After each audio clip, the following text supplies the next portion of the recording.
How's everybody doing? Welcome back to Reading with Matthew James. As always, I'm Matthew James. We're going to get right back into it. We're reading The Crash by Freida McFadden, and I'm doing a review from chapters 5 through 9, which I just finished reading. I apologize. In my last video, I said I was going to be reviewing chapters 5 through 10. I couldn't read chapter 10. I mean, so much happened in chapters 5 through 9. So many climactic moments that by the time I was done with chapter 9, I couldn't read on. I had to take a break. As you'll hear in this review, you'll see why I couldn't read on past chapter 9. For those of you that are reading with me, you know why I stopped at the end of chapter 9. So we'll get right into it. Chapter 5 started up again, and Tegan's at home. It's contract day. Jackson, Simon, they're both coming over today so that she can sign the NDA, get her money, get ready to get out of this bad neighborhood, crappy apartment, get her money to start preparing herself to take care of her child alone and be set. So Jackson and Simon come over. You know, as soon as she opens the door, she always mentions this in the beginning of the book, but she doesn't really remember much of that night when she initially was with Simon. And, you know, she has a hard time remembering because she thought she was really drunk. So when she opens the door, she's a little bit taken back by Simon. You know, this is her first time seeing him, and she kind of forgot, you know, that he was a handsome guy, you know, rich, successful, he's well put together. So she's having a moment of like, I can't believe this guy's here, but, you know, I forgot how well put together he is. So, and of course, she's happy to see Jackson. You know, she's been having this little thing with Jackson. He's got the glasses on, the suit on. And she says in the beginning of chapter 5 that she went to the thrift store and picked up a new dress just to impress Jackson. So that was kind of cute. You see that she's interested. So they come in, and right off the bat, Simon's a jerk. He doesn't want to come in. He doesn't want to sit on her couch. You know, he feels too good to be there. He also makes a comment. He says, I should be suing the condom company. Like, out of nowhere. What a jerk. So Tegan's a little taken back by this comment, like, what? You know, and that, because she says that she doesn't really remember much about that night, she doesn't know he wore a condom. So I guess in a weird way, Tegan's kind of happy to hear that comment, because at least he was trying to be safe. Obviously didn't work because she's pregnant. And she said she went and did an STD test. Nothing came up. So, you know, she wasn't ever sure. But now she is, because this jerk made that comment. Anyways, they're sitting there, and Simon starts trying to tell her, did you read the contract? Do you know everything? Do you know the NDA is ironclad? You can't tell anyone. You can't tell your brother, workers, literally no one. And she's like, yeah, I understand. And then, I mean, I found out information about an NDA that I didn't even know. I mean, these things are so ironclad. She starts talking about how she can't even tell the daughter when she gets older. That's how ironclad these NDAs are. She's saying to herself, like, wow, when my daughter gets older and wants to know, you know, who's your dad, she can't even tell him, oh, it's this guy, or it was this guy. And that's just kind of a crazy thought to her, because now she's going to have to tell the daughter when she gets older and ask, oh, who's my father? She's going to have to tell her daughter, oh, your dad died in an accident. You know, she can't even tell him anything. So it's kind of a, you know, weird situation. I never knew that about NDA, so it was kind of interesting to read. So as they're talking, she's like, yeah, I know everything. I'm fine. And out of nowhere, the craziest thing happens. I literally paused reading. I had to stop and just take a breath for a second, because as Simon is leaning across, opening the pages to the contract, Tegan catches a whiff of his cologne. She remembers that it's the cologne from the night that they met. They were at the bar, and all of a sudden, her memory opens up. Subconscious memories, whatever it is, she starts remembering things from that night. The cologne triggered something where she remembered being below him in the bed, saying, no, I don't want to do this. remembers him saying, no, you're okay, just go back to sleep. And then she gets that memory going of how Simon drugged her, Simon raped her. And I mean, I had to stop for a second, but she has a flood of emotions, a flood of memories, and realizes this all from the smell of Simon's cologne out of nowhere. So she blurts out loud, you raped me. Simon leans back, has a look on his face of almost, she even says it, of almost like, what, you remember? But he says, that didn't happen. What are you talking about? She looks over. Jackson has his mouth wide open, like, can't believe what she just said. Tegan gets upset, runs into the bathroom, slams the door. She's behind the door, breathing heavy. Can't believe all these emotions are coming back with the memory from the cologne of him raping her. And it's just a lot for Tegan. A couple minutes later, there's a knock on the door, and it's Jackson. He comes in to talk to Tegan and, tries to tell her, basically talk her down. He's telling her, like, I'm not sure what happened or what's going on. You might be under a lot of stress, a lot of pressure, the pregnancy, the baby's almost here. You're seeing Simon for the first time. You really need to sign this contract. It's what's best for you. It's what's best for the baby. He's trying to tell Tegan, like, we got to move on. And she's like, listen, Jackson, I'm telling you the truth. Like, you don't believe me? And she starts getting upset because Jackson's not really giving off the vibes that he believes her. He says, oh, this guy's been my client. I've known him a long time. And, he's basically telling her he doesn't believe her. So she gets frustrated. She's upset. She tells him, no, he raped me. I'm not signing the contract. I'm not signing the NDA anymore. She storms out of the bathroom. She goes back in the living room and tells Simon, I'm not signing that contract. I'm going to the police. Simon's taken back. He's like, what? Are you sure you want to do this? Because I'll destroy you. He's got the money, he's got the lawyer already, probably can afford more lawyers, of course.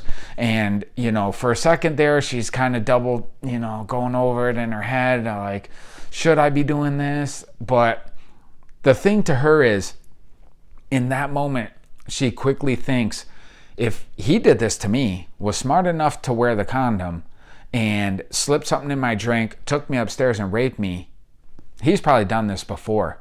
And I want to find out and get justice if he's done this before. So Tegan denies signing the contract, says, I don't care, I'm going to the police, and she throws Jackson and Simon out. I mean, wow. Right there, I'm like already taken back by what I'm reading, what's going on with Tegan in this book, and it's crazy. After this, Dennis ends up calling. He asks her, hey, I'm popping champagne. I'm so excited for you. Do you sign the contract? You're getting your money. Sister, yeah, let's do this. She tells Dennis, I didn't sign the contract. Something happened. So now Dennis is like, what's going on? He's worried about his sister. He tries to press her for what happened. Tegan won't tell him. Tegan doesn't tell him about the being drugged, doesn't tell him about being raped. She doesn't tell him anything. She just basically tells him, this is something I have to tell you in person. I can't do it over the phone. So Dennis lets it go and decides to talk Tegan into coming up to be with him. He tells her, just come up. I got the extra room. I'll fill the fridge full of food. I got the TV. You could stay with me all the way up until you have the baby. Just come up. She asks him, oh, you give me a foot massage? Yeah, of course, sister. I'll give you a foot massage. I'll take care of you. So he ends up talking Tegan in to coming up to be with him. And, obviously everything Tegan just went through is probably the best thing for her. So the next day, Tegan's packed up. She's ready to go. She's getting ready to leave the house, decides to work one last morning shift at the grocery store because after she works this last shift, she's on maternity leave. She won't work again. She's going to be up with her brother. Brother's going to be taking care of her all the way up until the point she has the baby. Oh, real quick. I love it. As she's leaving the house, Miss Walden shows up. That's right. Apartment Karen shows up. It's probably one of my favorite characters of the book. Apartment Karen, Miss Walden shows up out of nowhere. as Tegan's leaving for work and says, "Oh, I heard a lot of screaming and loud noise last night." And Tegan's thinking, "Oh, of course you did. You're the apartment Karen. You're listening for everything. You're in everybody's business." And now Tegan's like, I just hope she didn't hear anything about the drug and the rape and what was going on. And the Karen didn't. Luckily, Miss Walden says, if you're going to entertain men and stuff, you need to understand how loud that you're being. I just love this Karen as the character in this book. Like, whenever she shows up, I like read it over twice. It's so good. Anyway, so back to it. Tegan's leaving. She's off to work. She works one last day shift, and as she's getting off, snowflakes start falling. Now she's worried. She needs to beat a storm, so she jumps in the car right away, punches in her brother's address on the GPS, couple-hour drive. She gets on the road. Now, as she's on the road, Dennis calls back. She answers the phone. "Hey, sis, are you here?" "No, I decided to work one more shift at the grocery store. I need the money just in case. I'm not going to be working anymore." Now, at this time, Dennis catches her in the car on the phone, so he starts pressing her again, like, "Tegan, I really want to know what happened with the money, like what happened with the contract." And Tegan denies him again. "Den, I can't tell you. I will tell you. I just want to do it in person." So still hasn't told the brother. So Tegan's driving. She's on her way, and she gets close to where the brother is, and the GPS starts telling her that she needs to take an alternative route that's a little bit shorter. Now the snow's coming down a little heavier, so she decides to start going off to this alternative route. She thinks, "Hey, should I stop and get something to eat? I haven't had anything. I should have got something from the grocery store," but she didn't. So she's going off on this alternative route, possibly stopping, but then the snow starts getting really bad. She decides, "You know what? I'm just going to turn around. I need to get back to the freeway. Let me just keep going on the straight shot. It's probably the safer route." So she turns around, and as she's driving, she realizes she doesn't even know where she is. Like, there's just trees, and more trees, right? And she is driving back to the freeway, only the freeway never shows up.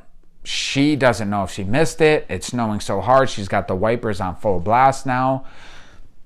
Did she miss it? She doesn't know. She's in a position where she's lost. All of a sudden, she looks down, and calling is Jackson. So she's kind of hesitant to answer. She doesn't really want to talk to Jackson. The way he left with really believing Simon and not believing her, and trying to talk her into signing this contract without her getting justice for, being drugged and raped. She hesitates to answer. So reluctant, she does. As she answers the phone, Jackson asks, "Where are you?" She tells him, "Don't worry about it." Obviously, still a little salty towards Jackson, so she doesn't tell him where she is. Like, none of your business, bro. So Jackson is trying to tell her, "I need to tell you something."